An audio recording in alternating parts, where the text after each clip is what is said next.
ईद कुर्बान के मौका पर टोके और छुरियां तेज करने वालों का कारोबार भी चमक उठता है। पीर महल में कुर्बानी के औजारों को तेज करने के लिए कारीगर दिन रात मेहनत कर रहे हैं। कारीगरों की मेहनत पे रिपोर्ट कर रहे हैं अमीर हमजा।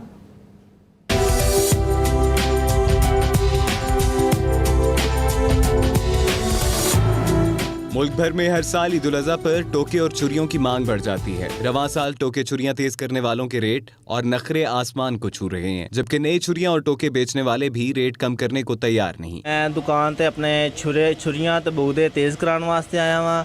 जो जो ईद नज़दीक आ रही है, छुरियां ते बूदियां दी लवाई दे विच इजाफा होंदा जा रहा है। पिछले साल की निस्बत इस साल रेट ज्यादा है, जिससे शहरी दुकानदारों से नाला दिखाई देते हैं। मगर दुकानदार कहते हैं कि ईद कुर्बान पर छुरियां और टोके तेज करते वक्त मामूल से ज्यादा मेहनत करना पड़ती है। रेट पहले से ज्यादा है, जिस वजह से गाहक के दरमियान बहस व तकरार होता है।